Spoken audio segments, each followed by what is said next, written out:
Olá, meus amigos e amigas! Estamos aqui para gravar mais um episódio do nosso podcast Brasília do Meu Coração. E hoje nós vamos receber aqui o Edson Agatti, que é CEO, fundador e diretor executivo da Hayek Global College, que é uma escola internacional, é uma faculdade internacional aqui em Brasília. Vamos contar a história da Hayek, por que o Edson fundou essa escola e um pouco da trajetória dele. Edson, obrigado por ter vindo, obrigado por ter aceitado o nosso convite. Obrigado, Cachete. Prazer estar aqui com vocês. Falei alguma coisa errada? Não, é isso Não. mesmo. É uma faculdade É uma internacional. faculdade, é. É a primeira faculdade internacional de Brasília. Primeira Faculdade Internacional de Brasília e no modelo que a gente está fazendo do Brasil também. Legal, cara. Inovador. Eu gosto de coisas inovadoras. Mas antes de falar da Hayek, vamos contar um pouquinho da sua trajetória? Claro. Você nasceu aqui em Brasília? Eu nasci em Anápolis. Em Anápolis. Sim. Aí você veio para Brasília quando? Eu vim para Brasília quando eu tinha 4 anos. Meu pai é engenheiro, minha mãe é dentista, eles se conheceram em Anápolis. Estavam fazendo faculdade. Minha mãe estava fazendo faculdade lá e meu pai estava trabalhando, né? E aí, curiosamente, minha mãe fez faculdade em Anápolis porque não existia faculdade de odontologia em Brasília.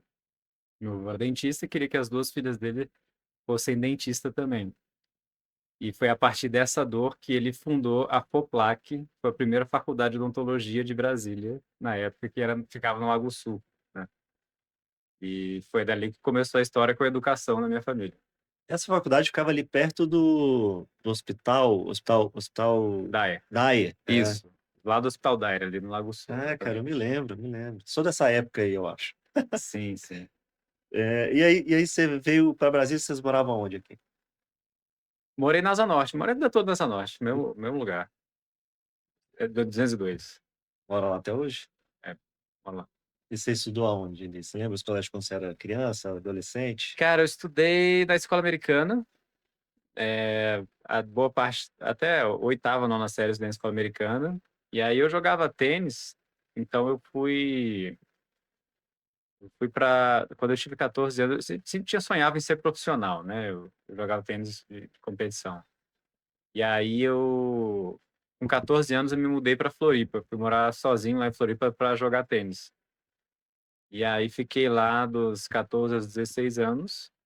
Depois voltei e fiz o terceiro ano no Carmen Salles, que é Ah, ali perto também, na Asa Norte. sim, legal. E essa época era a época que o Guga estava explodido, não era? Década de Exatamente. 90 ali, foi isso? Exato. Você foi pro tênis por causa do Guga, assim, ou não? Foi também por causa do. Eu já jogava tênis antes do Guga explodir. O Guga explodiu em 97, quando ele ganhou o Roland Garros, né? É verdade. Mas eu tinha ali, sei lá, 10 anos, quando o Guga estava ganhando o Roland Garros. E eu já jogava tênis. Mas, sim, essa época realmente o tênis explodiu no Brasil, né? Por causa do Guga também. E aí, E aí, Floripa criou uma cultura muito forte no tênis nessa época por causa do Guga, Que ele é de lá, né? que ele é de lá, e tiveram algumas iniciativas interessantes, centros de treinamento lá. E uma delas era do Costão do Santinho, que foi onde eu fui treinar na época. Eu treinei, inclusive, junto com o Belucci. Ah, legal. Ele era meu parceiro de quarto, tá? Olha aí, cara. E por que que não deu certo a sua carreira no tênis? Cara, uma boa pergunta. Eu não diria que não deu certo, tá?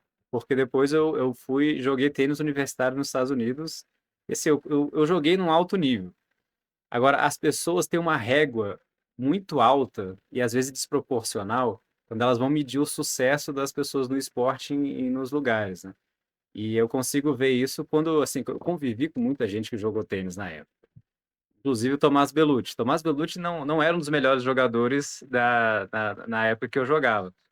Isso aí, conversa com outras pessoas, as pessoas que jogaram na minha época, todo mundo vai falar a mesma coisa. E assim, tinha uns jogadores melhores que eles que treinavam muito duro, faziam as coisas e estavam sempre ali é, dando o seu melhor mesmo para ser profissionais e não conseguiram o sucesso. Por quê? Porque o funil é muito estreito. Tem milhões de pessoas no mundo todo jogando tênis, só tem 100 que fazem dinheiro com isso e que estão lá competindo em alto nível nos torneios profissionais, né? Então, assim, é muito difícil, o nível de competição é muito alto, e você só sente isso quando você realmente joga. Uma coisa que eu sempre fico frustrado, eu ficava muito frustrado quando eu via isso, é as pessoas criticando o Belucci. Ou assim, esse cara aí é displicente, Errando uma bola boba, errando uma bola dá para boba, pegar. tal, né? Não, pô, o cara é amarela, tal. Pô, os caras não têm noção do tanto que esse cara ralou pra chegar onde ele chegou, sabe? Já tá no nível altíssimo, né? Depois do Guga, ele foi o que mais jogou tênis nas últimas gerações. Aí ele tem o mesmo problema do Rubinho Barrichello. O Rubinho Barrichello veio depois do Senna, e aí todo mundo fica, pô, o Rubinho Barrichello devagar. Hoje tem até meme do Rubinho Barrichello devagar, né? Que a É. gente fica vendo assim, pô. E o Belucci aconteceu a mesma coisa, que ele veio depois do Guga, foi o melhor jogador do Brasil depois do Guga, e levou a fama de não ser tão bom igual o Guga, né? Então, assim, existem essas coisas aí. E hoje tem um garoto novo aí que tá João despontando, João Fonseca, Fonseca, né? sim, é uma É promessa. 18 anos, eu acho que Já, ele tem. não é nem promessa, ele já é, Já cara. Ele é, já né? O é cara um já tá jogador lá junto incrível. com os, Top 40 os lá já. altos níveis lá, cara. Muito legal. Mas aí, pra você, quando é que você falou, não, eu vou fazer outra coisa? Quando eu. Não, o que aconteceu? Porque Aí. você foi estudar nos Estados Unidos depois que terminou o segundo grau? É que eu fui, Pra eu, jogar eu fui tênis? para os Estados Unidos jogando tênis. Então, eu ganhei bolsa pela universidade para jogar tênis pela universidade. E, e é um caminho comum, assim, de pessoal que tenta jogar profissional no tênis, em outros esportes, não consigo, vou para os Estados Unidos. Como se fosse assim, nos Estados Unidos é a segunda divisão do tênis, é o tênis universitário americano. E aí lá eu fiz a transição de ser jogador para ser um aluno universitário e depois buscar uma carreira como profissional. Aí eu fiz marketing, fiz o College of Business lá, e marketing dentro do College of Business. E enquanto eu estava estudando, eu comecei a me interessar por economia, a partir de disciplinas que eu tive como professores lá. Então, eu tive um professor, particularmente, que marcou muito a minha trajetória como aluno lá na universidade na Flórida. Professor Brad Hobbs, professor Hobbs. Ele teve duas disciplinas que eu fiz com ele, né? Uma de Price Theory, que é Microeconomia 2, e também uma disciplina chamada Fundações Morais do Capitalismo, Moral Foundations of Capitalism. A gente leu muitos livros, desde Hayek a Ayn Rand, Thomas Sowell, Milton Friedman e diversos, além também dos autores socialistas, que foram Marx, Engels, temos Thomas Hobbes também, com uma pegada diferente e tal. Assim, foi um curso que abriu muito a minha cabeça, não tinha noção de nada disso, e a economia também me ajudou na época a entender melhor algumas perguntas que eu tinha quanto ao que eu observava quando eu saí do Brasil e fui para os Estados Unidos. Cheguei nos Estados Unidos e eu via, assim, não entendia de onde que vinha tanto dinheiro e ao mesmo tempo ficava assustado que os americanos não eram tão mais talentosos assim que os brasileiros. Não são mais talentosos que os brasileiros. E tinha gente que tinha dificuldade de entender onde é que ficava o Brasil no mapa. E eu ficava assim, pô, mas como que o americano médio aqui é tão ignorante quanto o brasileiro médio, só que ao mesmo tempo tem tanta riqueza que da onde que tá vendo tudo isso? E foi as aulas de economia que isso começou a se esclarecer melhor para mim. Eu comecei a entender melhor da onde que vinha a origem de toda essa prosperidade americana. Cara, é interessante você falar isso. Eu já fui nos Estados Unidos também, não tão novo quanto você, mas aquilo me impactou. A diferença, né, de padrão de sociedade, assim, de cidade, de qualidade de vida. Eu me recordo que eu voltei meio frustrado, assim, meio triste, né, porque eu sempre achei o Brasil um país riquíssimo, assim, em termos de território, de recursos naturais, de potencial. E a gente nunca sai do lugar, a gente parece. Passaram-se anos e a gente ainda está meio que patinando nisso, né? E acho que tem um pouco a ver com a nossa falta de estudo sobre economia. É porque a gente aqui, esses autores que você citou, eles não são citados nas universidades aqui, Uhum, nem nos cursos de economia, talvez. uhum. A gente fica preso ali no. Tem um outro que você não citou, que socialistas gostam muito, que é lá dos Estados Unidos. Eu vou me lembrar o nome dele aqui ao longo da conversa, porque ele cai em todas as provas, é o livro desse cara. Menkyo? Não tem um Menkyo O também, mas é um Menkyo é outro. Tem outro, mainstream. tem um outro, não vou lembrar. Tá. Mas enfim, aí você se formou lá, E aí você voltou pro Brasil? Logo em seguida, ou você chegou a trabalhar nos Estados Não, aí Unidos? aí que aconteceu, depois eu fui fazer estágio lá em Washington, eu me formei, e aí eu fiquei naquele limbo, assim, agora que eu faço a minha vida, e tal, e aí eu comecei a me interessar com com pautas liberais, e fui estagiar em antes disso, né, eu fundei um grupo chamado Students for Liberty, lá na na Flórida. E isso foi antes do Estudantes pela Liberdade acontecer no Brasil, né? De surgir esse no Brasil. E era o começo do que era o Students for Liberty nos Estados Unidos. E aí eu fundei um grupo lá na Flórida. E aí comecei a me envolver bastante com isso. E a partir dessa aula que eu tive com esse professor, isso abriu minha mente, eu comecei a me envolver com isso. E aí eu fui tentar trabalhar nesses institutos em Washington. Então eu apliquei para Cato e para Pope Foundation e alguns outros. E aí eu consegui um estágio no Ordem Livre, que era um projeto da Atlas Network na época, comandado pelo Diogo Costa. Conhece o Diogo? Ouviu Conheço falar? de nome e de vista, assim, mas não conheço pessoalmente. Sim, hoje ele é presidente da FI, Foundation for Economic Education, um baita instituto lá E nos eu Estados acho que Unidos. ele foi presidente da ENAP no governo Bolsonaro, Foi salvo presidente, engano. exatamente. Foi presidente do DENAP, do governo Bolsonaro também. É um grande cara. É incrível. Um grande intelectual e gestor. E aí eu tive a oportunidade de trabalhar com ele lá, e enquanto eu estava lá, eu me interessei cada vez mais por economia. E aí eu resolvi aplicar para George Mason, que é uma faculdade boa de economia, tem 2 prêmios Nobel, e fui aceito lá e fiz meu mestrado em economia lá. Legal. É Keynes o nome do economista. Ah, o Keynes. Keynes. Sim, Keynes. sim, Os sim. brasileiros adoram, John né? Maynard Keynes. É, eu acho que os cursos de economia aqui é só Keynes. Os É, 3 grandes da história, Adam Smith, Marx e Keynes, né? São é, os que mais pois é. E aí, influenciaram. cara, aí você se formou em economia lá também, Formei em economia no mestrado, no isso. mestrado, e aí você voltou pro Brasil? Não, eu fui para a Hungria. Aí Por que que você foi pra Hungria? o que aconteceu? Tanto lugar pra ir, você resolveu ir pra Hungria. Eu queria alguma aventura diferente e, ao mesmo tempo, meu tio, o marido da minha tia, ele é húngaro. E ele tinha contatos lá de amigos deles que tava, um amigo dele, né, especificamente, estava na KPMG na Hungria. E eles tinham um centro lá na Hungria de, de compliance para impostos, e especificamente de IVA, VAT, né, Imposto sobre Valor Acrescentado lá na Europa. Que é o que vai ter no Brasil agora, com a reforma da tributária. Eu nem sei como é que é aqui no Brasil, mas é um balaio de gado danado aqui, né?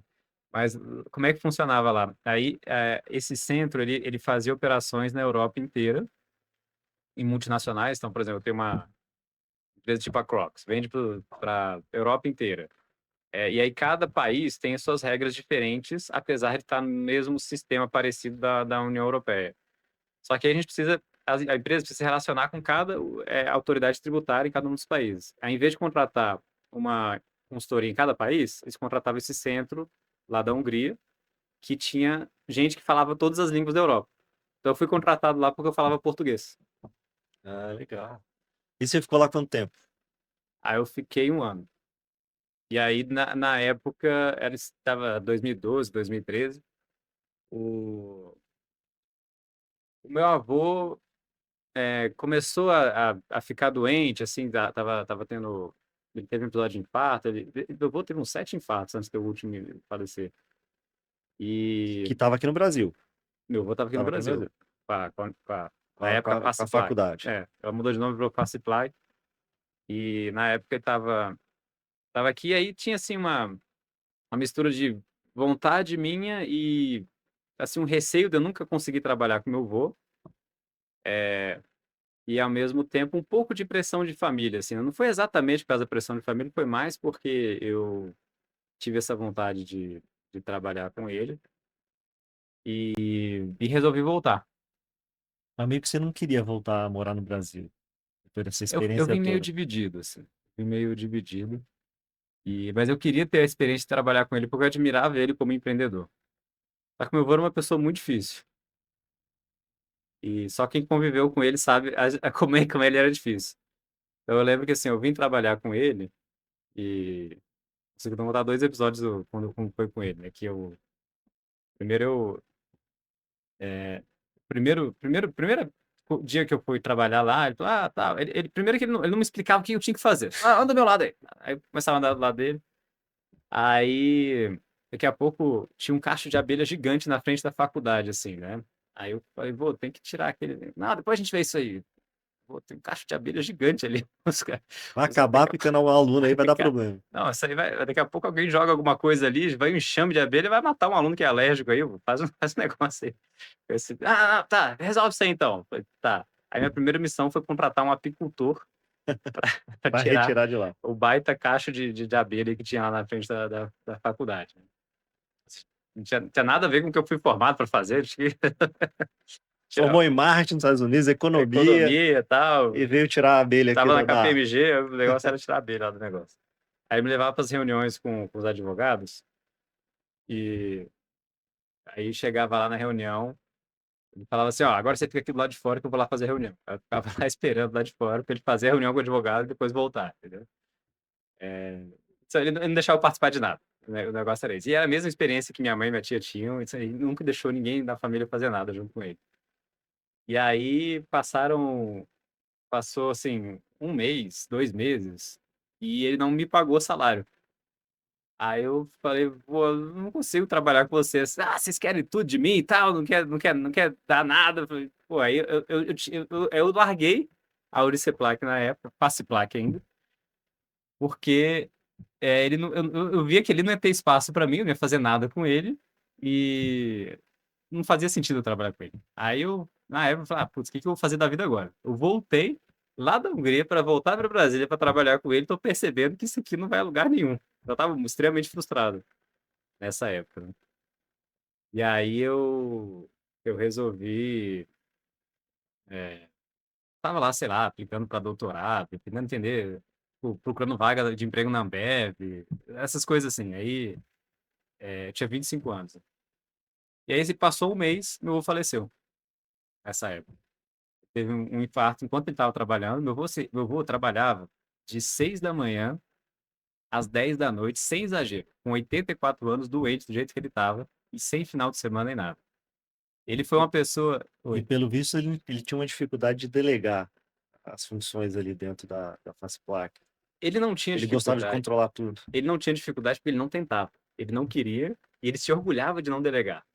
Era diferente, né? Ele não tinha essa consciência de que eu acho que eu deveria delegar mais. Ou de fazer um sucessor ali, porque Não, ninguém vive eternamente. não. E na cabeça dele ele ia viver para sempre, para sempre. Porque ele estava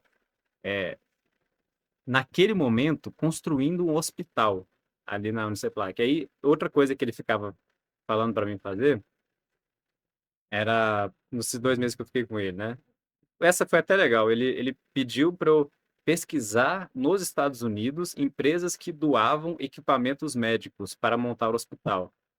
Aí eu falei, você, como é que você vai montar o hospital com empresa de equipamento médico? Ah, vai lá que dá uma olhada lá. Tipo, meu avô, ele não conseguia digitar no computador, ele não sabia mexer no mouse, ele não conseguia fazer nada. E a gente estava em 2013, já era a época da internet, já estava bombando, existia Google e tudo mais, né? E aí, mas como é que você sabe disso? Não, vai lá, dá uma olhada lá que vai ter. Eu, caramba, e pior que eu fui atrás, e eu achei institutos que realmente doavam e já estavam em conversas para fazer o processo de aplicação lá para doar recursos desses hospitais. Eu não sei como ele conseguia esse tipo de informação, né? Que eram umas coisas que a gente conversar com as pessoas, com os médicos, lá, não, isso não existe não, né? Larga para lá, tal. Aí quando eu comecei a pesquisar um pouco, existiam essas coisas, né? Assim, eu aprendi bastante com o tempo do meu avô sobre como que ele conseguia o tipo de informação para resolver os problemas que ele tinha. E, e ali ele estava ali com seus 84 anos, trabalhando que nem um maluco o dia todo. Ele não tinha tempo para a família. Então, assim, eu tive pouco contato com ele como um neto, né? Eu nunca tive... Ele nunca saiu de férias, nunca fazia nada. Ele tirou férias uma vez na vida dele.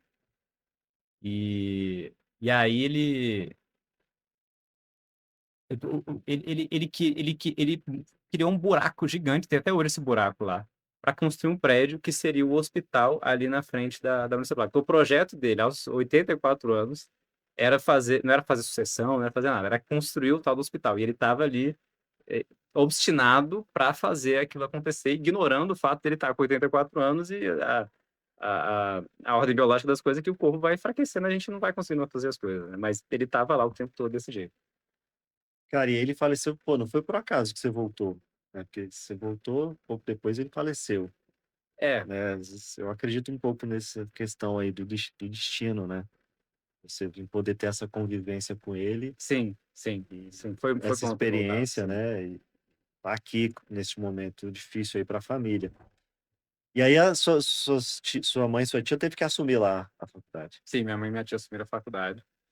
E aí você foi trabalhar com elas? Eu fui trabalhar com elas.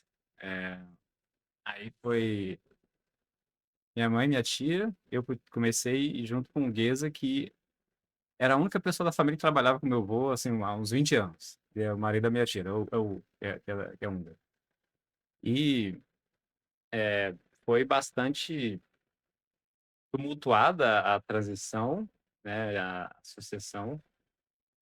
Acho que a família estava sempre muito unida. A gente sempre foi muito unido com o que a gente conseguiu fazer ali. Nunca teve nenhum atrito interno da família. Mas o que a gente teve muito foi uma dificuldade, porque, assim, uma dificuldade de gestão muito grande. Até porque não existia gestão antes do meu avô. E a gente está falando ali de uma faculdade de 3 mil alunos com 600 funcionários. Eram múltiplas variáveis que tinha que se resolver e estava tudo na cabeça dele, né? A contabilidade é uma bagunça, não existia, não existia sistema de informação. Todo dia ele pegava as contas contas a pagar, por exemplo. Você que é do financeiro, consegue se relacionar isso. Ele nunca usou a internet bank porque ele nem sabia o que era a internet. Era tudo no papel ali. Era tudo no papel. Ele pegava uma lote desse tamanho aqui, cheio de conta de telefone, conta de funcionário, tal, não sei o quê, não sei o quê, não sei o quê. Levava aquele malote lá para gerente do banco no Lago Sul. Então, todo dia ele saía do Gama. Ele morava no Lago Sul. Saía do Lago Sul, ia para o Gama. Na hora do almoço, saía do Gama, vinha para o Lago Sul, ia lá na agência, sentava com a gerente do banco, passava a malote, conta por conta com ela. Ah, essa aqui paga, essa aqui não paga. Essa aqui paga, essa aqui não paga. E aí ficava carimbando lá e passando para ela. Agora, como é que ele fazia o controle financeiro? Imprime o extrato aí, deixa eu ver como é que está o extrato da conta. Aí ele via junto com a gerente do banco como é que estava o extrato da conta. E eles tinham uma sala especial para ele lá, né? Que sabia que todo dia ele ia para lá, tá? Então, já no Bradesco lá tinha uma sala no canto ali que Já era para receber ele. todo dia tinha reservado o horário, meio-dia ele ia lá para conversar com o outro. E nessa época ela já tinha saído do Lago Sul para o Gama. Ela Já, começou no Lago Sul. isso. Aí, quando seu avô faleceu, já estava no Gama. Já estava no E Gama. aí era o Uniceplac o nome. Não, o CEPLAC depois foi na nossa É porque época. tem uma diferença, né, de faculdade para universidade. Tem Isso. uns requisitos No MEC, diferentes. assim, são três níveis diferentes: a faculdade, o centro universitário e a universidade. A gente, na época, era uma faculdade. Então, a gente tinha diversos cursos, era faculdade. Quando você via centro universitário, você ganha mais autonomia no MEC. E aí tem um processo, todo um processo regulatório para você passar de um nível para o outro. Quando a gente assumiu, além dos problemas financeiros, não existia departamento de marketing, a nossa logo era uma bagunça, a logo cada hora saía de um jeito. E o outro problema que a gente tinha era regulatório. Tinha vários processos com problema no MEC. E, e aí foi uma das coisas que a gente resolveu depois na fase de sucessão de transição da família. Legal. E aí, E você tá... quando a gente resolveu, a gente conseguiu depois virar centro universitário. Que foi quando a gente fez a transição para a Uniceplac. Foi mais ou menos 2015, 2016. Legal. E aí você ficou lá 7 anos, salvo engano. Você virou diretor, você trabalhou lá, Sim, reestruturaram a, essa universidade lá com a sua sim, família, e aí você resolveu sair. Porque é um negócio consolidado, né, Edson? É um negócio familiar, sim, uma questão familiar ali, de carinho, porque seu avô que fundou, sua sim. família toca o negócio, você estava lá, você ajudou a reestruturar a Uniceplac. E aí, por que que você saiu? Posso contar uma história antes, que eu acho que Claro, é curiosa você no pode meio contar desse todas caminho as todo? histórias. É que, assim, mais ou menos, a gente teve uma época muito difícil ali O primeiro ano foi muito difícil com o tumulto, né? Era um caos. A gente não tinha informação nenhuma, tinha funcionário para todo lado, e a gente tinha um custo muito maior do que a gente suportava ali dentro, né? E a gente não tinha nenhum controle. Então, primeiro a gente conseguiu sanear aquilo ali. Com o tempo, a empresa conseguiu ficar numa situação financeira mais saudável, e em paralelo estava tendo muito M&A no ensino superior. E aí a gente nunca quis vender a faculdade, né? O natural de uma sucessão dessa seria os herdeiros venderem a faculdade, porque não era um negócio que eles O estavam que é todos. M&A, desculpa? Mergers and Acquisitions. Então, fusões e aquisições. Então, estava tendo muito grupo grande comprando faculdade. Era uma época muito aquecida. Nessa E época, colégios também, eu acho. e colégios. Os colégios, na verdade, ficaram mais aquecidos depois. Nessa época, era o boom do FIES. E a gente era tão amador, assim, entre aspas, né? Mas tão cru na gestão, porque a gente não conhecia, que a gente nem notou que existia um subsídio gigantesco com o governo ali, que era o FIES. Meu avô nunca confiou em governo, então ele nunca quis participar desses negócios. Acabou que grandes grupos foram criados através do FIES nessa época, né? Pega ali Grupo C, Croton, Anhanguera, Estácio, tá? Esse pessoal tudo assim, cresceu absurdamente por causa do FIES nessa época. E, e aí teve a crise econômica em 2015, aí foi um impacto danado no setor. Mas o que aconteceu? Tava tendo muita compra e venda de faculdades nessa época e muito grupo abordando a gente para vender a faculdade. Só que a gente nunca quis vender. Só que de repente teve um grupo que foi uma proposta diferente, que era um fundo de private equity. Sabe o que é private equity? Uhum. Para o pessoal que está ouvindo aí, private equity é quando gente ser um banqueiro que pega dinheiro de um monte de gente para comprar a empresa dos outros e depois vender mais caro. Fim das contas é isso.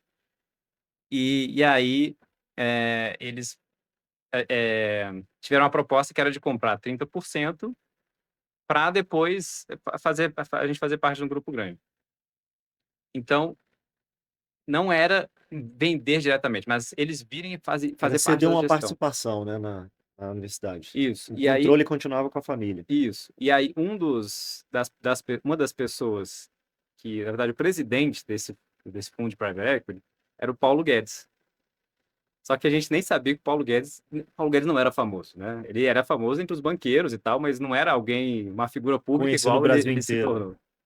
E aí eu lembro que um episódio curioso, que a gente estava sentado com ele no jantar, negociando o contrato e tal, no almoço. E aí a gente começou a falar de política, né? Como eu estava chegando na época da eleição que depois elegeu o Bolsonaro. E aí, falando de política, assim, ele fala, quem que vai ser Lula? Ah, tem um tal de Bolsonaro aí que tá crescendo. Eu falei, mas esse é maluco, tal. Aí tem sei lá, quem que vai ser o eleito agora? Na época da Lava Jato ainda, né? Que tava aquela loucura lá. Muita gente sendo presa ainda ali Muita gente antes sendo da presa. A eleição, né? gente sabia que o Lula não ia dar nada. Na época que o Lula tava. Acho que o Lula tava preso nessa época, alguma coisa assim. E aí ele falou assim: não, não, vai ser o Luciano Huck, vai ser o eleito. Ele ensaiou uma candidatura, o Luciano Huck ensaiou uma candidatura. Depois ele É, recuou. aí a gente assim, Luciano Huck, como assim Luciano Huck, cara? O que você tá falando? Não, eu tô falando com ele aqui, ó. Aí, quem que é você pra estar falando com o Luciano Huck? Eu olhei assim, esse cara. Esse cara tá querendo enganar que ele é famoso aqui só pra Só para convencer a convencer a vender a gente a assinar o universidade. contrato aqui. Que negócio é esse? E aí a gente ficou assim, será que esse cara tá falando com o Luciano Huck mesmo? O Luciano Huck é super famoso, né? Da televisão e tal. Aí ele assim, não, eu tô num grupo aqui também, me botaram num grupo aí com o Bolsonaro, tô conversando com ele também. Eu falei, caramba, é mesmo? Enfim, a gente ficou assim, achando estranha aquela história, né? 2 semanas depois, tava lá na capa da Veja, Luciano Huck desiste da candidatura que ele ia fazer e tal, e saiu lá Paulo Guedes como o grande mentor da candidatura do Luciano Huck. E depois, um tempo depois, saiu a notícia de que o Paulo Guedes ia ser o ministro do Bolsonaro. Alguém Cara, fez a ponte entre o Paulo Guedes e o Bolsonaro, eu não me lembro foi o quem. Winston Lin. O Winston Ling, E durante esse jantar exatamente. ele falou assim: o chinês lá me apresentou pro Bolsonaro, não sei o que, tal, que era o Winston Lin. Depois eu fui ver um PFL que foi o Winston Lin que apresentou. Cara, não, interessante esse bastidor aí. E aí vocês venderam a participação? Aí a gente vendeu a participação e aí foi muito bom para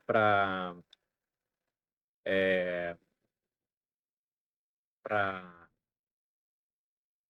a gestão da faculdade se isso ter acontecido. Porque a gente aprendeu muito criou um conselho, fez contabilidade, auditoria e tudo mais, e aí a governança ficou muito mais fluida, né, depois que a gente fez isso. E foi por isso que você se sentiu mais seguro e confortável de sair?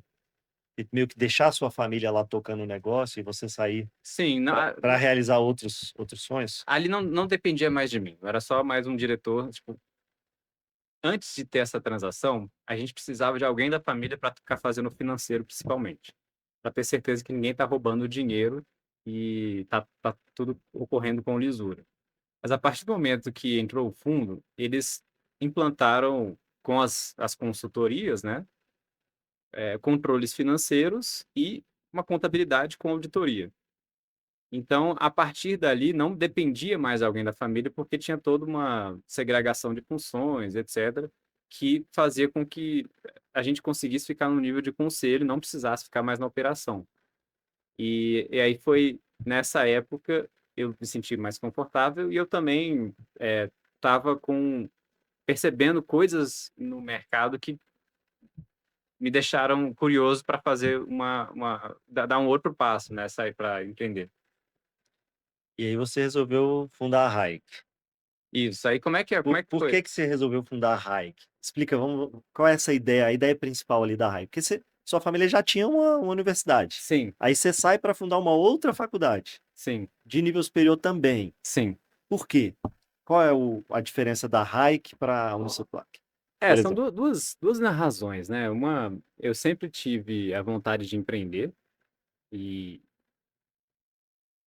fazer alguma coisa, fazer alguma coisa grande que gere valor para a sociedade com um propósito, né? É, e segundo, que eu vi uma oportunidade que acho que as pessoas até hoje não estão observando no mercado, que é o seguinte, e além das pessoas não estarem observando, tem pouca gente que tinha o nível de qualificação que eu tinha com o ensino superior e, ao mesmo tempo, experiência internacional e fala inglês. Por incrível que pareça, isso são habilidades que tem pouco nos brasileiros, né?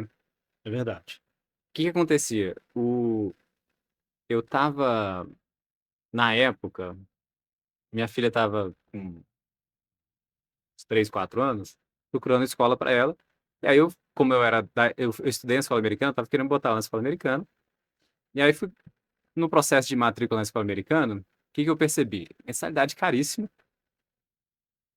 e não estava garantido que ela ia conseguir entrar porque estava cheio de gente, não tinha vaga, Tinha fila para entrar. tinha fila para entrar. Aí eu fiquei indignado, né? Eu aqui me matando para colocar aluno no curso de Direito de R$ 1.000, enquanto esses caras estão esnobando aqui é, mensalidade de Aluno. R$ 9.000, que, pô, é como se fosse um curso de medicina, e ainda não tem vaga, então fazendo doce, isso porque eu tinha preferência, porque eu era ex-aluno da escola. Hum. Então tem um monte de gente que não consegue botar os filhos na escola americana, porque mesmo com tanto dinheiro do mundo, o cara não consegue, porque não tem vaga.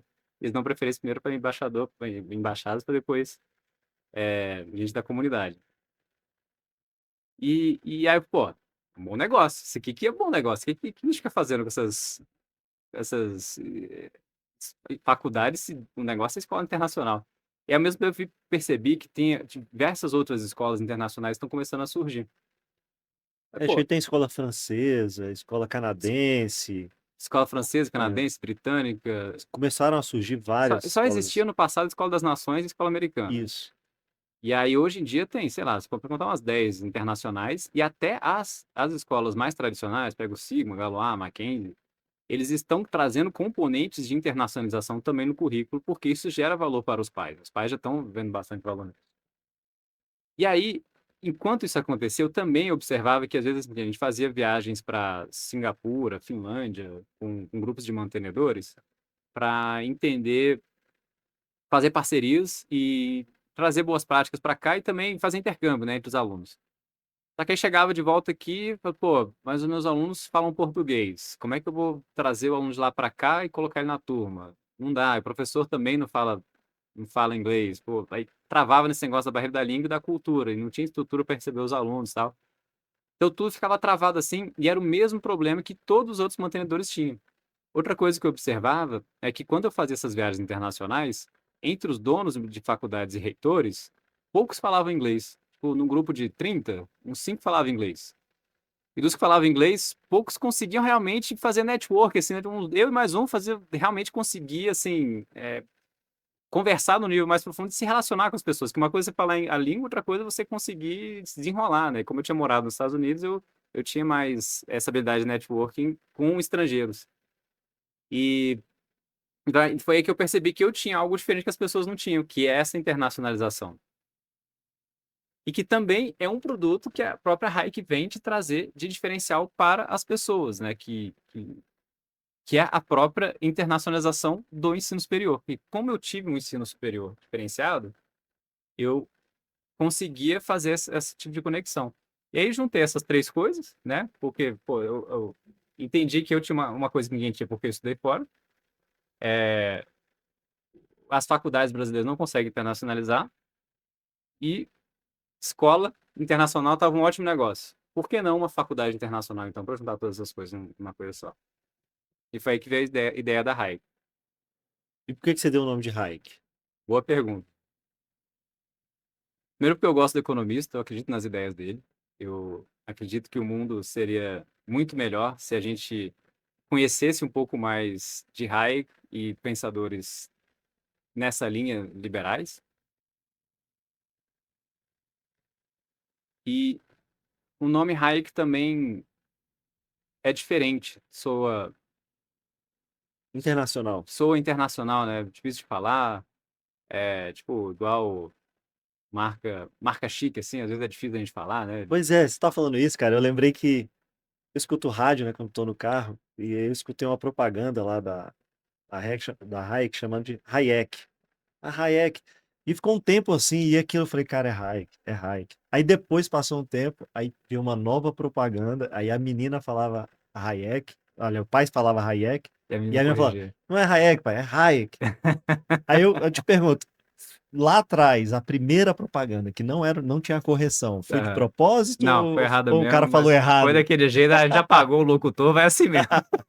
Eu fiquei com aquilo na cabeça, cara. Eu vi, aí depois vi a correção e falei, ah, cara, será que foi uma As pessoas estratégia de sempre erram marketing o do nome Edson? mesmo. Não, foi estratégia não, porque errou mesmo. Ah, legal. E, cara, não é fácil abrir uma faculdade.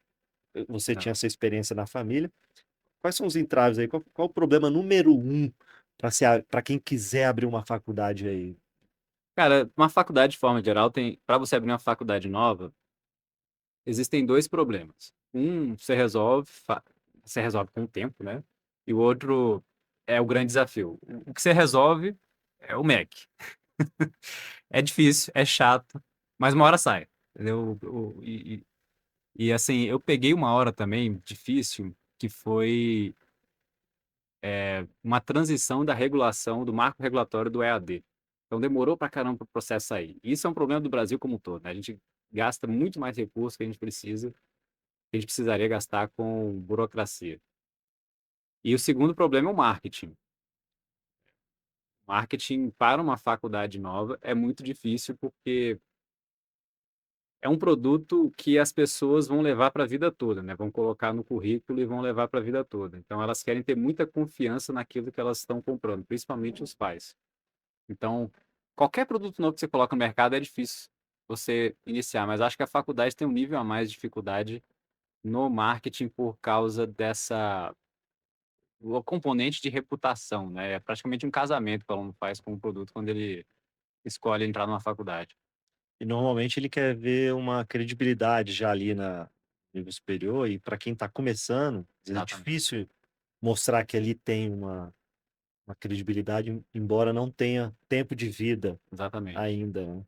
E assim, e na Hayek eu tive um terceiro desafio, que foi fazer as parcerias nos Estados Unidos, né? Então, eu precisava, no modelo do que a gente tem, que é fazer o 2+2 com universidades, 2 anos no Brasil, 2 anos nos Estados Unidos, com universidades lá, eu precisava encontrar parceiros nos Estados Unidos que comprassem essa ideia de alinhar o currículo e aceitar os alunos lá em faculdades boas, né? Qualquer faculdade que eu estava querendo. Então, esse foi um outro desafio também, né? De encontrar parceiros que estavam querendo. Então, Meus 3 desafios principais foram esses. E nesse meio do caminho aí, com essas dificuldades, você titubeou em algum momento? Falou: "Cara, não vai dar", Várias vezes. pensou em desistir? Pensei várias vezes. E o que que te fez continuar? Ah, Você virou a chave e falou: "Não, incentivo, vai"? incentivo tanto da minha mãe quanto da minha esposa, elas estavam sempre ali, me apoiando. E, eh, acho que uma coisa que ajuda também, além do suporte da família, de pessoas próximas que te ajudam, é você ter passado por experiências anteriores que você conseguiu vencer e que te ajudam, né. Tênis, por exemplo, é uma delas. Então, você saber que você vai passar por dificuldades e você vai conseguir, vai ter que treinar, você vai ter que se esforçar, você vai perder, você vai chegar no torneio, você vai perder para um cara que era muito, você considera muito pior que você naquele dia, e vai voltar atrás e treinar para voltar no dia seguinte estar melhor, né. Eh, outra coisa que me ajudou muito também foi ter vencido nos estudos na época, sabe. Quando eu eu fui fazer o meu mestrado em economia, eu não tinha nada de matemática. E eu tive um eu me assustei muito quando eu comecei o curso, e meu pai estava pagando todo o custo, né, da universidade. Na época eu não tinha herança do meu avô ainda, então era só meu pai com o salário dele pagando, uma faculdade americana que era caríssima, e eu estava com medo de reprovar. E aí o que eu tive que fazer foi me virar para pegar o voltar em vários níveis de cálculo lá para nas disciplinas para conseguir estudar, Recomeçar, né. recomeçar tudo por conta própria. E venci também aquilo. Então, assim, teve o episódio da Uniceplac também, né, que a gente conseguiu, eh, virar ali a chave e tal. Então, assim, ter agregado essas experiências de vitória me dava mais confiança de que, apesar da incerteza, que você não tem certeza de nada, apesar da incerteza, eu conseguiria ali insistir e ver uma luz no fim do túnel eventualmente. E um pouco a inspiração do seu avô também, que começou do zero uma faculdade e Exato. conseguiu prosperar. Eu sei que tem diferenças, né, e aí vem a minha próxima pergunta, né. Na sua opinião, o que que diferencia a Hayek de uma qualquer outra, o CEUB, a UDF, a própria UNB, qual é a diferença? Por que que um aluno deveria escolher a Hayek? Ou por que que o pai de um aluno deveria preferir que ele estudasse na Hayek do que na UNB, por exemplo? Ou na Uniceplac, a sua família também?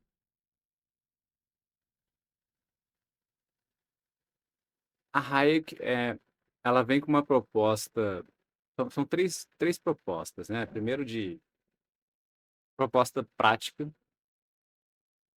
que hoje um dos problemas que a gente tem nas faculdades, isso não só no Brasil, mas no mundo, é que os cursos se tornaram muito teóricos. Não é que eles se tornaram, eles sempre foram assim, não se adaptaram com o tempo. E você tem uma carga muito grande de memorização, falta de metodologia e uma e focado em provas, né. Você tem uma prova semestral e uma prova no final do ano. Então, a Hayek vem na contramão disso, trazendo uma metodologia mais prática voltada para o mercado de trabalho. A gente não se preocupa com pesquisa, está desde a da nossa fundação dessa forma, e a gente traz a metodologia prática, ou seja, preparando o aluno para realmente ser um bom profissional. Eh, isso, assim, toda faculdade vende isso, mas de fato poucas realmente conseguem entregar dessa forma, né. Um atestado disso é que a Link, como lá no São Paulo, a Business School acabou de ser criada, e está fazendo um sucesso tremendo só nessa pegada de ser uma coisa mais prática voltada para o empreendedorismo. Segunda coisa é a internacionalização. Então nossas aulas são com professores internacionais, 100% em inglês, com currículo americano, e isso por si só de você fazer uma aula em inglês, você já consegue acesso a muito mais conteúdo, de uma riqueza muito maior e profissionais muito melhores para dar aula.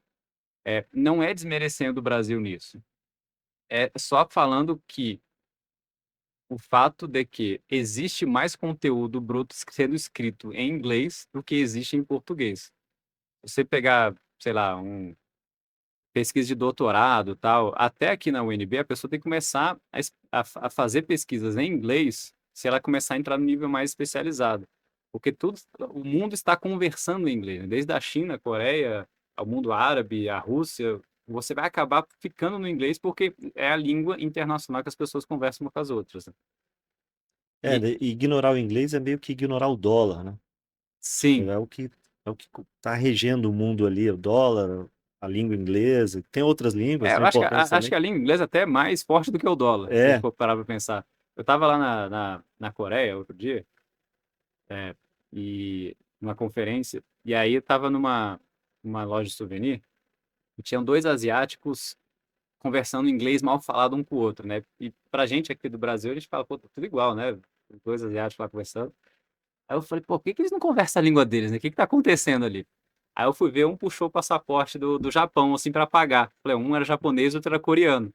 E no Japão e na Coreia, eles não falam portunhol lá da língua deles para se comunicar, né? Eles falam inglês, porque a língua é completamente diferente. uhum. Então, ali eles estão pagando na unidade monetária deles, né? Mas a língua era inglês. Então, assim, a língua inglesa é até muito mais difundida até do que o dólar. E eu acho, cara, que no Brasil e em qualquer lugar do mundo, quando você domina o inglês, é, o mercado está muito mais aberto para você, principalmente se você quer galgar grandes postos aí, trabalhar em grandes empresas, ou empresas multinacionais. Falar inglês é um baita diferencial. Hum. Eu acho que quem consegue ter essa qualificação cedo, quanto mais cedo, melhor. E aí eu te pergunto, tem professores brasileiros lá, e mesmo assim as aulas são em inglês? Tem metade dos nossos professores são brasileiros, metade são estrangeiros. E as aulas são 100% em inglês. O professor tem que ser fluente e ter alguma experiência internacional. Legal. E o professor estrangeiro, a aula é online? Como é que é? Como é que funciona lá? É híbrido? Tem aulas presenciais? Tem aulas online? O nosso método é sempre o mesmo na graduação. Aulas são presenciais, só que o professor entra de forma remota online. Então, como que a gente criou isso?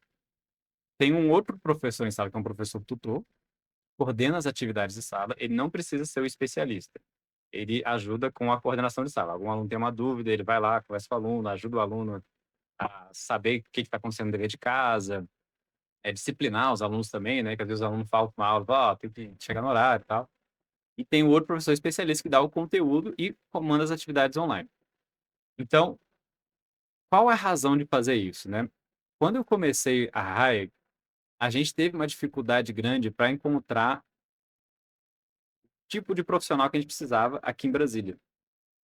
Um profissional com inglês fluente, experiência internacional, que é doutor, entende de metodologia ativa e quer dar um ensino prático e é um bom profissional na área e com inglês fluente.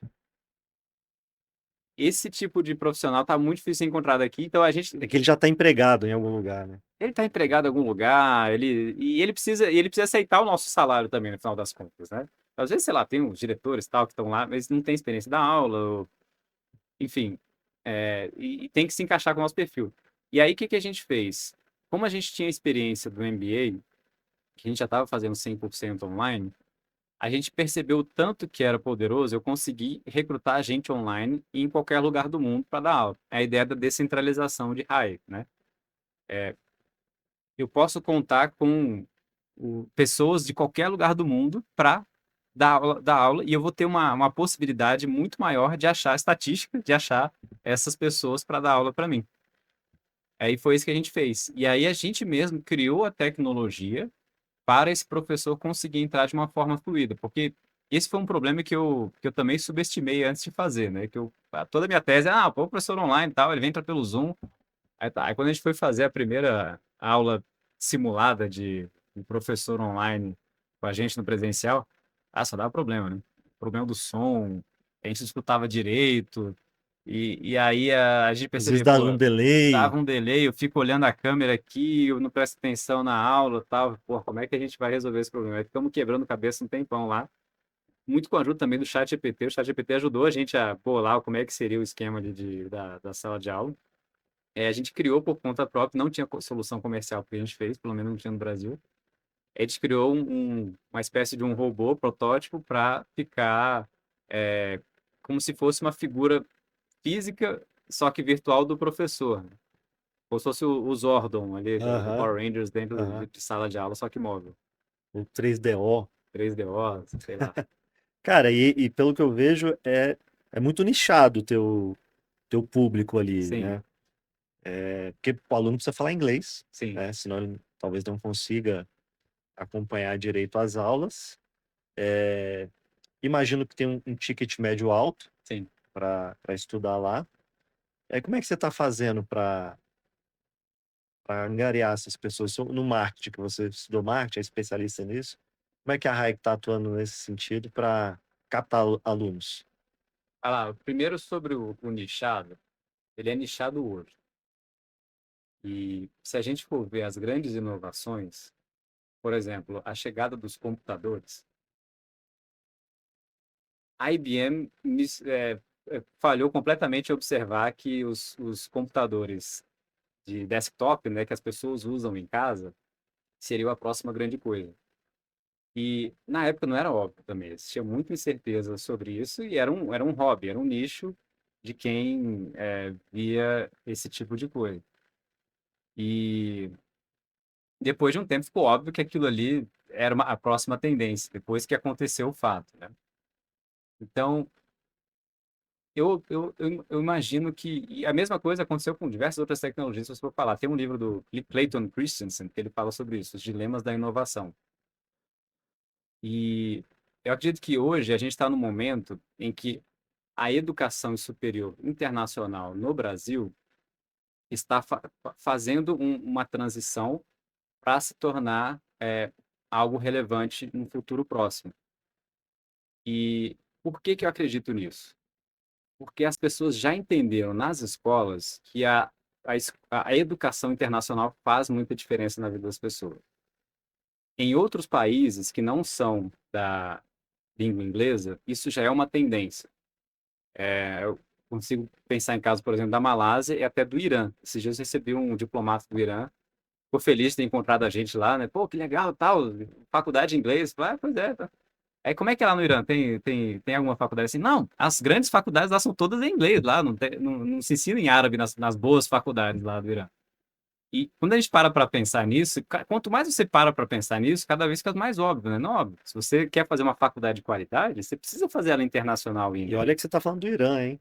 Sim, Que é um rival dos Estados Unidos. Vamos dizer assim. exato, exato. Não, assim, isso não Não, tem. não menosprezando o Irã Mas como país, mas tem essa rivalidade. mas não tem a ver com o país, não Sim, tem a ver com os Estados Unidos ou de outro país. É porque o mundo inteiro fala inglês. É aí que tá o negócio. é a língua É a internacional, língua né? internacional. E, cara, e quais são as universidades parceiras da Hayek lá nos Estados Unidos? Porque são o aluno faz 2 anos aqui, Uhum, na Hayek aqui em Brasília, e depois ele tem que fazer 2 anos lá nos Estados Unidos. Ele tem que ir para lá, presencialmente. sim. Quais são as opções que ele tem? A gente tem 9 parcerias hoje com faculdades lá. E posso falar das 4 principais parceiras que a gente tem, uma é a Clark University, inclusive tem uma diretora visitando essa semana a gente, quinta-feira ela vai vir aqui conversar com os alunos e com interessados. Clark University fica em Massachusetts, perto de Boston. Tem a Alfred State University, que fica no estado de Nova York, que faz parte do sistema SUNY, que é o maior sistema de universidades estaduais em Nova York, e nos Estados Unidos, inclusive. Tem a Cumberland University, que fica no Tennessee. É a segunda universidade mais antiga do Tennessee, do estado do Tennessee, foi fundada em 1800, uma coisa antes da guerra. Foi antes da Guerra Civil, foi fundada a faculdade. A Fort Hays University, que fica no Kansas. Tá super tradicional. E vocês procuram expandir isso?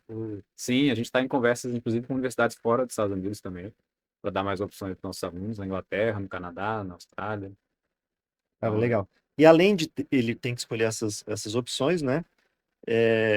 Quais os benefícios que ele tem, que o aluno tem para ir nessas universidades? Tem alguma, por conta dessa parceria, desse currículo unificado aí entre a Hayek e essas universidades parceiras. Ele tem algum benefício para ele em termos de Tem. desconto ou de alojamento para ficar lá nos Estados Unidos? Todas elas têm os dormitórios dos alunos, estão dentro do campus, e tem também todo o suporte lá para alimentação, médico, etc.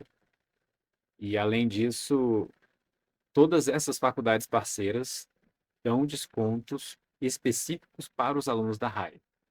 No caso da Cumberland University, por exemplo, que é uma universidade particular lá, a anualidade deles fica em torno de US$ 28.000 por ano.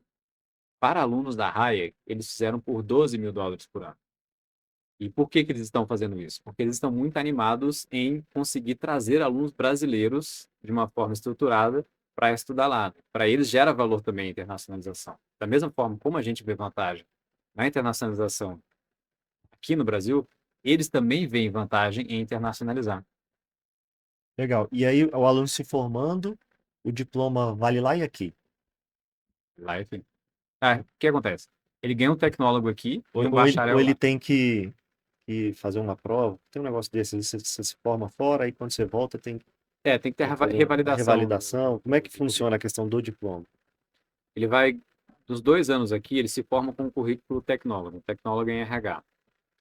Esse tecnólogo em RH é um currículo parecido com o Associates of Business lá dos Estados Unidos. Aí ele sai daqui com o tecnólogo, transfere para lá, e lá ele termina um bacharel na universidade parceira. Então ele sai com um tecnólogo brasileiro e um bacharel americano. Se ele quiser, ele pode revalidar também esse bacharel aqui depois. Então, quando ele volta, ele tem que revalidar o diploma. Isso. E aí, então é um curso só que você tem hoje lá. Ou é um curso só de tecnólogo em RH, e o módulo internacional, ele pode escolher entre várias formações, é isso? Pode escolher. Ou é uma formação específica? É um curso só aqui em Brasília. E depois lá ele vai escolher entre diversas opções na universidade parceira. O modelo de ensino superior americano funciona assim.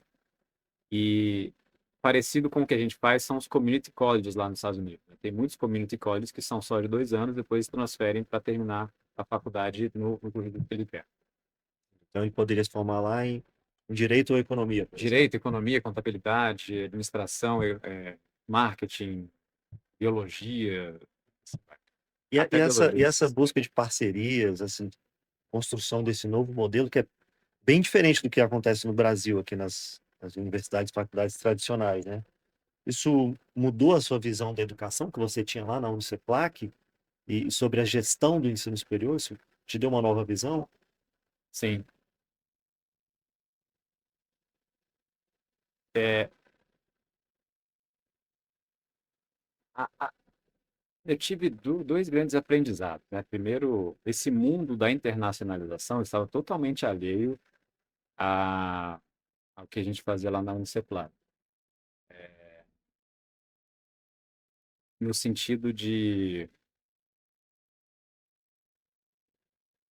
a gente fazia uma certa, a gente entendia o que era internacionalização, assim, fazendo intercâmbios e tal, mas tem todo um movimento de universidades estrangeiras tentando recrutar ou recrutando alunos brasileiros. E isso é um mercado muito grande. Existem feiras, existem eventos,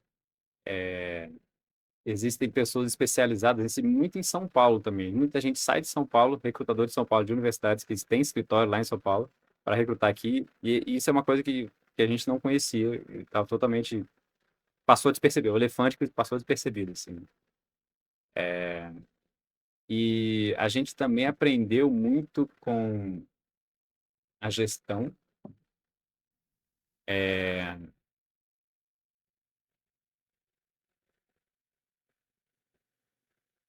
Então, assim, tem coisas do tipo. Eu tive que ficar muito mais próximo do produto final, né? Eu virei professor, eu estava lá dentro de sala e tal. E eu aprendi muito sobre gestão acadêmica estando mais próximo também, do chão de fábrica. Porque eu não fui pelo caminho padrão de um diretor, né? Você começa no nível mais baixo, depois você sobe e vira diretor. Eu já fui alçado como diretor logo de cara. Então, eu aprendi bastante nesse processo de crescimento de baixo agora, é, muitas coisas que uma empresa grande faz são ineficientes comparado com o que uma empresa pequena consegue fazer, né? E eu aprendi bastante com esse processo também. Legal. E, cara, falando, o seu ticket ele é alto, né? Tem, como eu disse, é um público bem nichado, pela sua explicação. Tende a não ser no futuro, espero que não seja, que isso se expanda. Você tem alguma ideia de fazer bolsas para alunos do ensino público ou parcerias com instituições que oferecem bolsas Uhum. para aluno do ensino público, ele poder ter a oportunidade de estudar na RAIC e depois ir para os Estados Unidos? A gente já faz isso, na verdade. Então, a gente adere ao ProUni. Então, os alunos que são elegíveis ao ProUni, né, que é um critério de renda, e conseguirem bem no Enem, eles têm a oportunidade de conseguir bolsas com a gente. Isso cobre os 2 primeiros anos. Não cobriria os anos nos Estados Unidos. Mas a gente também está com planos. Isso é uma coisa que a gente não divulga, porque não dá para prometer. Uhum. A gente está com planos de levantar fundos de doadores no Brasil e nos Estados Unidos para dar bolsa para esses alunos também lá nos Estados Unidos, os alunos que não têm condição financeira de estudar lá. Além disso, a gente também está trazendo alunos de outros países, e a gente tem 2 alunos hoje bolsistas de Gana e de Sudão do Sul estudando aqui com a gente. Isso é uma iniciativa própria mesmo de filantropia nossa. Pô, legal. Acho que é importante isso, né, também, né, de ir espalhando isso para as outras camadas da sociedade. E, cara, vamos voltar lá no credenciamento no MEC. Deixa eu te fazer uma pergunta. Os currículos das universidades, e também no caso lá da RAIC, eles são engessados ou você teve liberdade de criar o currículo para se adaptar ao mercado? Porque, como você Uhum. comentou, e é uma reclamação do mercado de que as pessoas se formam, mas não chegam preparadas para o trabalho, tem que Sim. aprender tudo de novo. Isso é por culpa do MEC, porque é engessado ou não? Você teve liberdade lá, colocar o currículo do jeito que você queria. Cara, assim, esse negócio do Mac, o Mac trava muito, mas tem muito mais fantasma na cabeça das pessoas do que realidade. Então, esse negócio do currículo, na verdade, o Mac dá bastante flexibilidade para as faculdades fazerem o currículo como elas quiserem. Existem as diretrizes curriculares nacionais e, por exemplo, língua inglesa não é uma coisa que o MEC opina. Não precisa ser em português o currículo, dá para fazer em inglês. Então, eu percebo muito nos gestores uma tendência de trabalhar por imitação, às vezes até por falta de conhecimento, né? Falta de ir atrás realmente da onde que está a regulação, onde que está a lei aqui que fala que tem que ser desse jeito, do que por legislação mesmo, sabe? Então, dá para fazer muita coisa diferente, mesmo com a regulação que a gente tem. E, surpreendentemente, o Brasil até não é tão travado e tão, é, digamos, contra as instituições com fins lucrativos quanto os Estados Unidos. Nos Estados Unidos é mais difícil você constituir uma faculdade de sucesso com fins lucrativos do que aqui no Brasil. Então, essa parte do MEC acho que nem é tão problemática assim quanto as pessoas imaginam que é, entendeu? Apesar de ser um problema, tá? Deveria ser muito melhor. Então, assim, é um custo muito alto. Começar uma faculdade nova poderia ser muito mais simples, mas também é burocrático nos Estados Unidos, tá? Não é uma coisa só aqui no Brasil. E assim, e a minha visão é que faculdade não necessariamente é para todos. Tem gente que não quer, tem gente que quer fazer só um curso técnico. O mercado tem mudado, né? Principalmente as empresas de tecnologia já não estão se importando tanto da pessoa ter um currículo, desde que ela tenha os certificados ali, que ela saiba fazer a tarefa que a empresa precisa. Você acha que nós estamos num momento de transição nesse ponto? Aqui no Brasil, especialmente, de não exigir tanto uma faculdade e apenas o cara ter o certificado ali em programação, no certificado em programação de alguma linguagem específica ou não? Você acha que a faculdade ainda vai fazer diferença aí no currículo do profissional? Assim, cada curso tem o seu papel, né? O- Você pode ter um curso de uma faculdade de 2 anos, que é um tecnólogo, que tem um nível de regulação maior, que é mais prático. E tem algumas faculdades fazendo isso. Aí você pode também ter um curso que abre mais a cabeça das pessoas para pensar de uma forma diferente. Por exemplo, posso dar aula de filosofia e economia. Não é uma coisa, não é uma coisa prática que a pessoa consegue aplicar no mercado de trabalho, igual ensinar para ela as fórmulas numa tabela de Excel ou programação. Mas aquilo ali é muito bom para o longo prazo daquela pessoa, para ela conseguir ver o mundo de uma forma diferente. E vai ajudar ela na formação cidadã também, etc. Então, isso também é importante, né? Mas, ao mesmo tempo, as habilidades práticas que a gente pegaria nos cursos técnicos, às vezes são subvalorizadas nas próprias faculdades. E eu acho que o que falta também nas faculdades, assim, o maior problema, né, nem o que está se ensinando na faculdade, porque isso cada faculdade tem que oferecer para o aluno o que ela acha mais relevante para aquele aluno, e o aluno vai comprar o que ela acha que ele acha que é importante para ele, alunos ou os pais.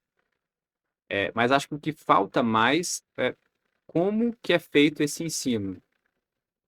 A metodologia, né? Papo de pedagogo, a gente pensa, coisa, tá falando aí de metodologia e tal, conversa de Paulo Freire, sei lá, mas é verdade, o que falta é a metodologia. E, e as faculdades tradicionalmente são ruins nisso. As escolas são muito melhores em metodologia do que as faculdades. Isso é muito ignorado nas faculdades, forma de se ensinar. E agora está chegando aí a inteligência artificial, né? Você citou que usou o chat GPT aí para ajudar na construção ali Sim, da aula com o professor é. da fora do Brasil e tudo. Como é que você enxerga a inteligência artificial no ensino superior? Você acha que vai ser útil para vocês lá na RAIC? Ou você acha que isso não vai impactar tanto? Ah, a única certeza que eu tenho é que vai impactar muito, já está impactando. É uma pergunta muito grande, uma incógnita muito grande para onde está indo o mundo agora com a inteligência artificial, né? Ninguém tem a resposta para isso. A gente tá passando por uma revolução. Se a gente passou pela revolução industrial nos 1800, passamos pela revolução digital ali na época da chegada da internet. Agora já estamos em outra revolução, que é a revolução da inteligência artificial. E acho que o primeiro setor que foi profundamente impactado foi a educação. Por quê? O professor dá um dever de casa para o aluno entregar, você não sabe mais se foi o aluno que fez aquele dever de casa para ele trazer ele de volta. Se você tinha certeza que se o aluno fez ou não alguma coisa em 2012, 2022, quer dizer, 2023, 2024 já mudou completamente a situação, né? E agora a gente está em 2025, todo mundo já sabe usar bem e a inteligência artificial está cada vez melhor. E aí, o, o que está acontecendo agora nisso? A gente tem uma grande discussão sobre o uso da inteligência artificial dentro de sala de aula, sobre se aquilo, como deve ser feito e se aquilo vai afetar a capacidade cognitiva dos alunos no longo prazo. Então, por exemplo, se eu estou aprendendo matemática na quinta série, eu tenho que aprender sem calculadora.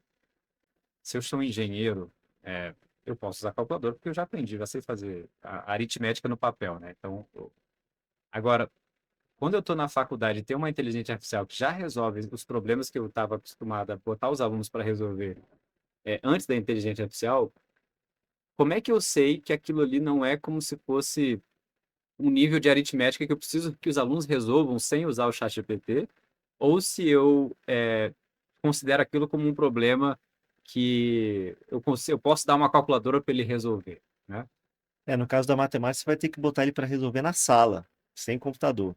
Porque se for um dever de casa, ele pode jogar a fórmula lá no chat GPT, vai vir toda desenhada, ele só copia Aí e você, responde lá. aí você fala de redação ou de problemas de raciocínio econômico e tal. Como é que eu sei que o aluno realmente raciocinou aquilo que eu quero que ele raciocine, né? Mas tem um lance também, Edson, ele tem que saber fazer a pergunta certa, Sim, né? Porque senão vem uma resposta meio torta ou errada até. sim, sim, sim, sim, Ele sim. vai ter que Não, dar uma mas revisada ali, até para isso, para fazer a pergunta certa, ele tem que aprender a escrever primeiro. sem dúvida, sem dúvida. E às vezes quando a gente chega numa certa idade, né, que eu tô com meus 38 anos, a gente já esqueceu como é que era escrever bem quando a gente tinha 18 anos. E os alunos que estão chegando na graduação têm essa idade. Tanto que as pessoas mais velhas usam melhor as inteligências artificiais do que as pessoas mais novas, porque a Sim. gente sabe se comunicar melhor, a gente sabe perguntar. E a pergunta é, como que eu ensino as pessoas a escrever bem e a fazer as perguntas boas numa época em que a inteligência artificial escreve tudo pra gente? É que nem assim o problema do GPS, né? Antes do GPS, todo mundo era bom com direção. Chegou o GPS, eu não consigo mais chegar no setor comercial Você sul, não se sei lá, para importa mais em Taguatinga, gravar o e caminho, você põe lá e vai. você põe e vai, né? E a gente se tornou pior em direção por causa disso. Essa é uma preocupação que os educadores têm hoje. Será que as pessoas vão ficar pior com essa bengala, né, da inteligência artificial? Mas assim, ao mesmo tempo, a gente consegue, é como se a inteligência artificial tivesse trazido um cérebro novo para a gente que consegue instantaneamente resolver problemas de doutorado mais alto nível para a gente, a qualquer momento. Então, os alunos também precisam se acostumar a interagir com a inteligência artificial para conseguir resolver problemas complexos que eles não conseguiriam resolver se não fosse pela inteligência artificial. E então, assim, existe todo um. Pode ser parecer clichê, mas a educação superior, principalmente, precisa ser reinventada por causa da inteligência artificial. Não é uma fala aqui Você acha que à isso vai ser toa, né? disruptivo no setor? Quem não se adaptar ali está fadado Já a está ficar para sendo, trás? já está sendo. Já está sendo.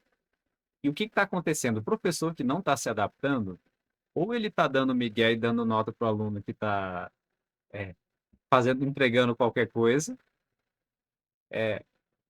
ou ele tá dando murro em ponta de faca e exigindo coisa dos alunos. Ah, vai ser tudo no papel agora, escreve aí, tá resolvido, não vou fazer. E começa a penalizar os alunos à toa, sabe? Cara, eu me lembrei de uma coisa, vou confessar aqui uma coisa. Eu estudei no Elefante Branco, aqui no segundo grau, e a gente tinha aula de sociologia. Pô, era chato pra cacete. Era muito chato. E nessa época a gente não tá tão se importando tanto com essa sociologia, filosofia, né? Acho meio chato. Mas é importante, hoje a gente vê que é importante. Sim. E esse professor, ele não dava prova, ele só dava trabalho. As notas dele era tudo trabalho de casa. Tinha um livro lá, você tinha que fazer o resumo do capítulo. Ah, E aí eu ia para casa, eu fazia o resumo do capítulo. Eu lia e fazia lá o resumo no computador, pegava impresso. E eu tinha um amigo, um grande amigo, acho que o meu maior amigo nessa fase. E ele falou, cara, eu não tenho tempo, faz o trabalho aí para mim, isso aqui me ajuda. Beleza, vou te ajudar. Aí eu pegava o meu trabalho, mudava um pouco. eu só trocava os parágrafos de lugar e entregava e a gente tirava 10. Dava 10. Pois Tirava 10, é, eu e ele. pois é. E é um pouco sobre isso que você está falando. Tipo, o professor ele não olhava se eu tinha resumido mesmo, se era do próprio livro o resumo. Sim. Às vezes podia ter feito um resumo de outra coisa qualquer. Não, mas, cara, pega esse problema aí, hoje em dia. Se você pegar o resumo do capítulo. Professor que fez isso a vida toda. Eu falo, faz um resumo do capítulo aí e me entrega na semana que vem. É copiar e colar, colocar no chat GPT, aí você escreve uma linha. Escreva como um aluno de ensino médio escreveria. Aí, se o professor, né, se o aluno for um pouco mais esperto, e o professor falar, isso aqui tem que parar no chat GPT, tá muito perfeito. Ele escreve assim, ó, escreva alguns erros para parecer que é um aluno escrevendo mesmo. Acabou, Exatamente. cara. O professor não consegue mais descobrir se é de É, verdade ou se é, não é. é só saber dar o comando certo. É só saber dar o comando certo. Os alunos sabem disso. O aluno que quer colar, ele sabe ir atrás e fazer a coisa errada. Entendeu? Então, esse é o problema hoje. E o professor tem que se adaptar, não tem jeito. E, cara, você já tem turma funcionando lá na Hike, né? a Todo vapor. Como é que funciona para a pessoa entrar? De 6 em 6 meses, para um processo seletivo? Como é que é para o aluno que quer estudar na Hike? Como é que ele tem que fazer? Fala aí para a galera, daí a rede social, o site, como é que ele chega lá na Hike? Então, vamos lá, pessoal. Nossas redes sociais são Hayek College. É só no Instagram procurar @Hayek College. Estamos Temos nosso site também, que é highcollege.com. Mais fácil é você procurar High aqui no Google, você vai achar a gente. Quem está interessado no processo seletivo, primeiro você tem que saber falar inglês, tem inglês avançado. O processo seletivo são em 2 fases. A primeira fase é em português e inglês, é uma prova. Se você já tiver feito provas tipo SAT, TOEFL, tem isenção dessa primeira fase. E na segunda fase, a gente faz uma análise holística do candidato, pedindo uma atividade simulada, portfólio do aluno, histórico escolar e um vídeo. E é isso. Se quiser mais informações, é só entrar no site ou entrar em contato com a equipe. Beleza, na descrição aqui nós vamos botar lá o site, os contatos lá da Hike. E, cara, eu percebi que dava pra gente ter feito 2 episódios, cara. Um sobre a Uniceplac, que tem uma história grande ali, e é uma história da sua família, Tá. que você faz parte disso. É uma grande história, né? É legal a gente saber como aquilo começou e como tá hoje. Então, isso inspira também as pessoas. E um outro da Hike, mas acabou que ficou tudo junto. Talvez tenha ficado um pouco grande o nosso episódio, mas foi muito legal. Desejo muito sucesso lá na Hike. Espero que perdure aí e tenha tanto sucesso quanto a Uniceplac. Obrigado por você ter vindo aqui. Obrigado, Cacheto. Prazer foi meu. Bom. Valeu. É isso aí, pessoal. E você, se você gostou desse episódio, não se esqueça de se inscrever no canal, senão eu serei demitido, porque eu esqueci de falar no início. Estou pensando que eu esqueci. Clique aí no sininho para você receber todos os novos episódios que a gente gravar. E não esqueça de compartilhar e contar aí para sua rede que temos uma faculdade internacional aqui em Brasília, chama-se Hike Global College. Até a próxima.